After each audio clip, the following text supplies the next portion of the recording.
Anger's like a consuming fire. Everything it touches, it destroys. It leaves nothing but ash. It takes everything and leaves absolutely nothing. Any remnant of something that may have remained before or existed before is just completely gone. It doesn't hesitate or wait. It's impatient. Sun Tzu said it best in The Art of War, that the supreme art of war is to subdue the enemy without fighting. But with anger, more often than not, the enemy is yourself. Really understanding how to control who you are, to catch those triggers, to watch and bide in those moments where you know you're about to become unbridled or unsuppressed, is really the embodiment of controlling and learning to deal with anger.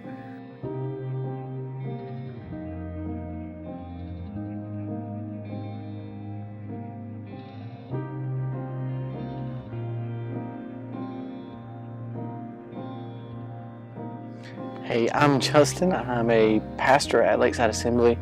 I'm a jeweler and a smorgasbord of other things.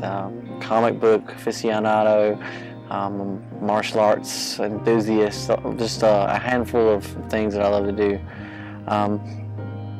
My bout with anger really started when I was a child. I grew up in an extremely abusive household, was beaten by my father, my biological father, throughout the majority of my childhood. I really don't remember much of it. Most of it I've just subdued and blanked out as a child. But even as a kid, I really struggled with my anger. My mom was a great mother. She really took care of me during that season of my life. But I think some of those violent tendencies in my household I picked up. And I think my first incident I remember with being aggressive or angry had to do with when I was in kindergarten. I happened to be at the water fountain. I was drinking some water. And at the time, we didn't have the water fountains where they're mounted on the side of the wall that spray up. It was like a water spigot that you actually had to like lean down into the sink and drink out of. And as I was doing that, some kid behind me pushed me and bumped my nose into it. So me being the gentleman that I am, I moved aside and I was obliged and told them to go ahead of me. And when they did, I grabbed the back of their head and rammed it into the sink a couple of times and broke their nose. When I was about 5, my biological father, with his anger issues, decided he was going to put an end to his anger by killing myself, my mother, my sister, and himself. He actually went outside. It was during the Great Blizzard of '92, and he loaded his revolver and went outside and shot 2 rounds into the snow. And his intention was to come in and put 1 round in each of us. Luckily for myself and my family, he only shot himself in front of me and my family.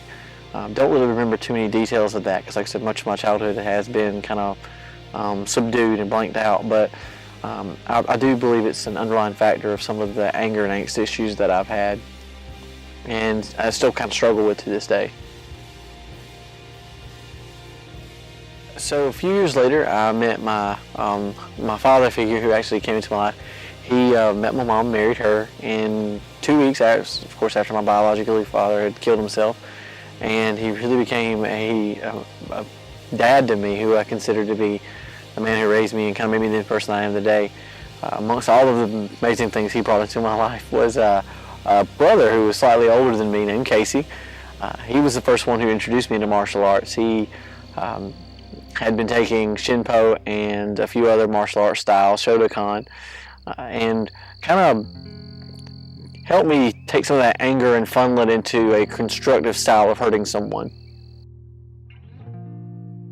One of the things he would always do is every summer he would come home and he would teach me what he learned, and by teach me what he learned, it would be a violent showcase of all the really dangerous stuff that he wasn't supposed to use on anyone he learned from martial arts. He wouldn't teach me like the forms or the slow fashion stuff. He would show me how like nerve manipulation and joint handling and muscle damage and all the things that you're not supposed to really use on someone. He would show me those things, and I still have like an indentation in my arm from one place where he punched down on my nerve endings and the muscles never grown back in the right spot. I really hadn't figured out a way of dealing with my anger or frustration, and even kind of followed in my teen years. I was a straight A student, never got in trouble for anything other than fighting. It was always fighting was my problem. I was with a friend of mine, and her boyfriend thought I was trying to get with her or talk with her, and he just came up, and I thought he was trying to punch me in the chest initially, but he ended up actually having a knife and he stabbed me. And me being used to fighting, I jumped back, he cut my side. Before I realized it, anger just kind of, when I do kind of let it control me, it just kind of takes over everything.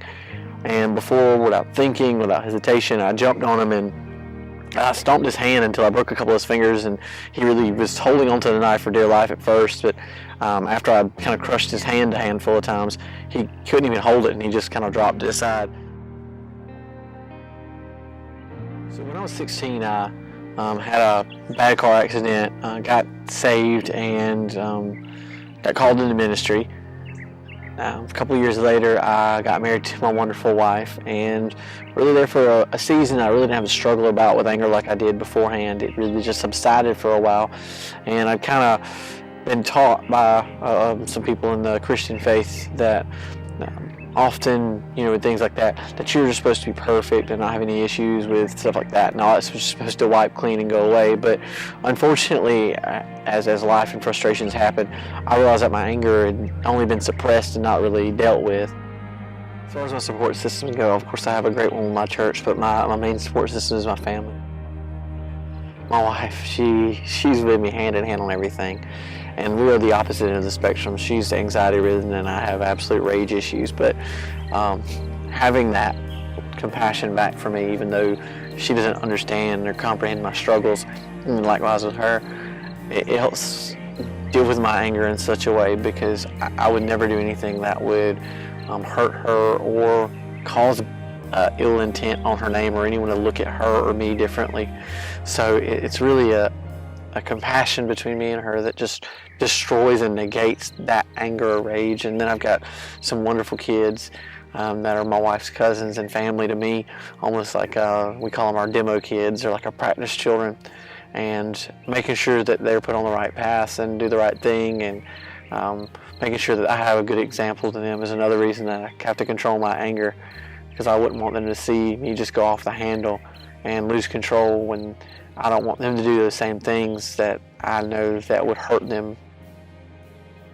Sun Tzu said, know yourself and know your enemy. And after 1,000 battles, you would have 1,000 victories. And with anger, that's pretty accurate. When you're angry, you're kind of the enemy of yourself. You tend to hurt things that are around you, because anger consumes everything that's there. It doesn't just stop for what it likes or what it doesn't like. It just takes control of everything. And for me, once I kind of got to the root of that I am an angry person and that I have anger issues, I was better able to identify that I was my own enemy in that sense, and therefore learn to set up mechanisms and set up channels that would help me to overcome that, and to really use that rage and anger to fuel my passion, which is really loving others and caring for people. And in that, I really realized who I was.